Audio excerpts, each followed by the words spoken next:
PBB menyatakan agama Kristen dan Islam sebagai musuh kemanusiaan. Ya, ini link YouTube sumbernya, kalau Anda mau catat juga nanti bisa lihat ya. Saya lanjut saudara-saudara. United Nations Statements.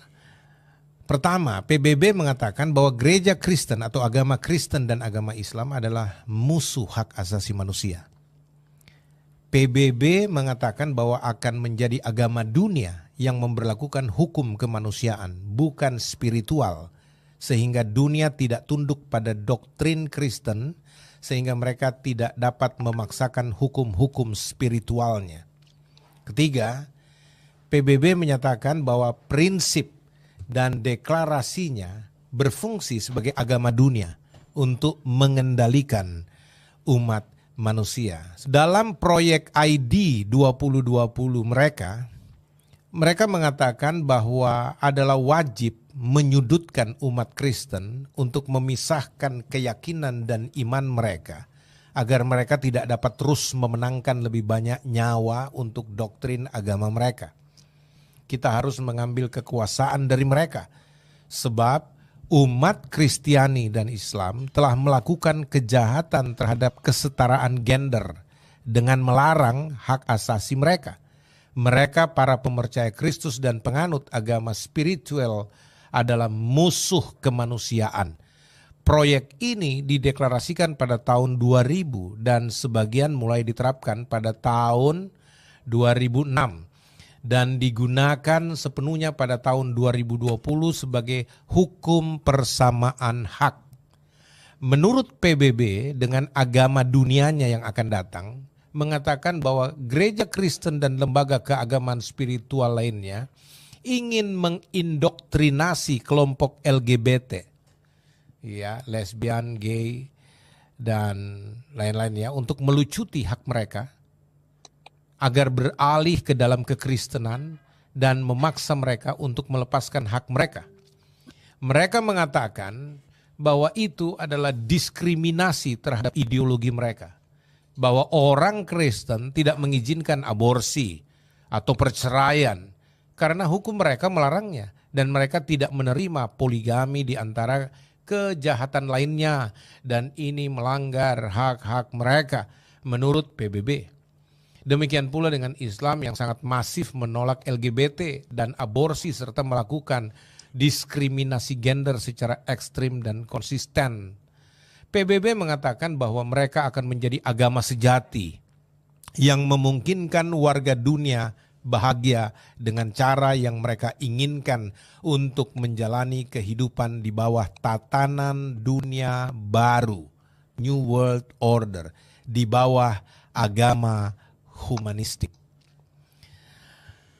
Agama jenis baru ini menyatakan bahwa kita harus memblokir jalan menuju orang Kristen dan Islam serta membubarkan kambing domba mereka sehingga mereka berhenti menjadi kelompok kekuasaan dalam pertemuan-pertemuan sosial kemanusiaan. Umat Kristiani dan Islam adalah penghambat dan penentang terhadap karya luar biasa PBB untuk ideologi gender.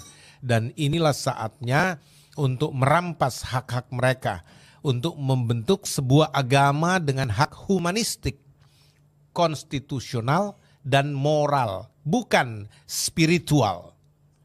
Saya ulangi. Umat Kristen dan Islam adalah penghambat dan penentang terhadap karya luar biasa PBB untuk ideologi gender. Dan inilah saatnya untuk merampas hak-hak mereka, untuk membentuk sebuah agama dengan hak humanistik, konstitusional, dan moral, bukan spiritual. Pertumbuhan agama Kristen dan Islam di dunia merupakan ancaman. Kita harus menetralkan kelompok agama untuk kampanye mereka melawan proyek ideologi gender kita, untuk mensterilkan anak-anak manusia demi pengurangan populasi yang kita incar. Umat Kristen dan Islam mempertahankan prinsip-prinsip tradisional mereka berdasarkan Alkitab dan Al-Quran yang tidak cocok lagi untuk zaman globalis dan pemerintahan PBB saat ini untuk kemanusiaan baru. Nilai-nilai mereka yaitu umat beragama ini, Kristen dan Islam, berakar pada tafsir religius laki-laki dan perempuan secara diskriminatif.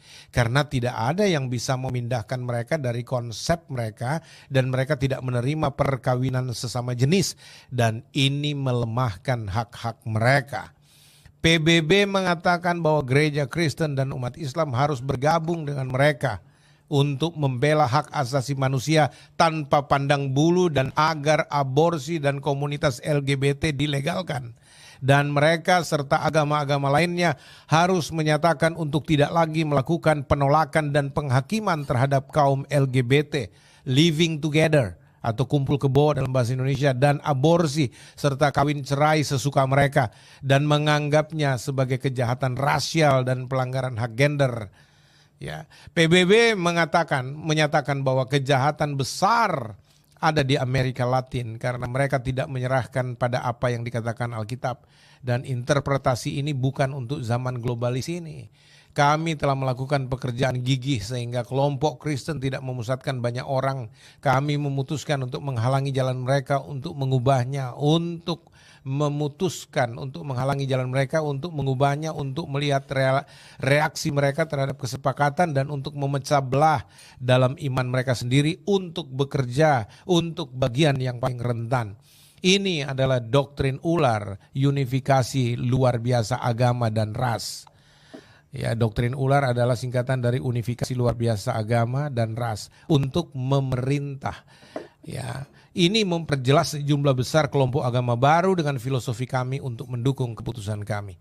Kami memiliki pemimpin utama agama dunia untuk mematuhi keputusan kami dan meneruskannya kepada bawahan mereka. Mereka berkata, kita harus menghapus kesadaran religius pada agama Kristen dan Islam dan agama-agama serta sistem kepercayaan sejenis dengan ideologi baru untuk bekerja dalam kebebasan penuh dengan hak asasi manusia dan bukan hak spiritual, untuk agama humanis baru seperti yang diusulkan oleh pemimpin Francesco. Kami akan membuat undang-undang sehingga mereka tidak bisa menggunakan kebebasan beragama untuk berbicara menentang ideologi gender.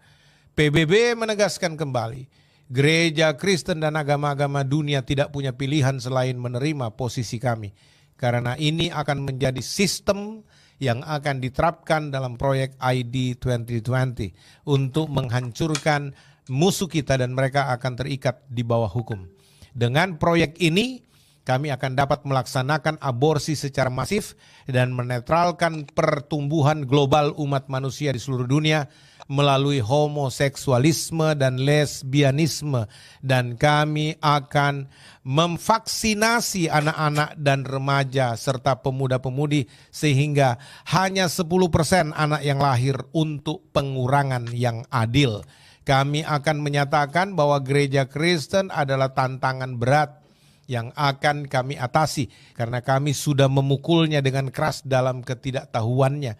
Kami mencabut haknya dan menurunkan imannya hingga 60%, dan tantangannya adalah menurunkan keanggotaannya dan menghancurkan kepercayaannya.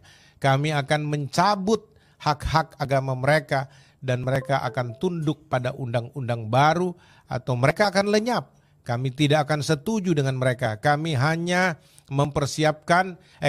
menundukkan mereka pada sistem baru.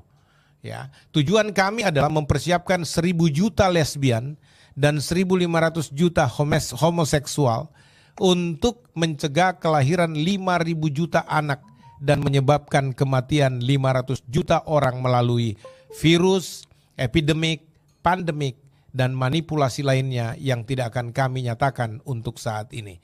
Ini adalah tantangan global yang akan kita capai dengan dukungan dari gereja induk kita, tanda tanya, yang memainkan peran berbeda dengan gereja Kristen pada umumnya. Demi kebaikan kita, dan sekarang kita bersiap untuk menerima pemimpin besar kita untuk mengglobalisasi dunia dan mengendalikan semua hal dalam sistem kita. Bagi UN, satu-satunya perjanjian dengan gereja-gereja Kristen dan umat Islam adalah harus menerima perjanjian hak dan bergabung dengan kami untuk meningkatkan kepercayaan Islam dan Kristen serta doktrin teologi spiritual mereka terhadap proyek kami.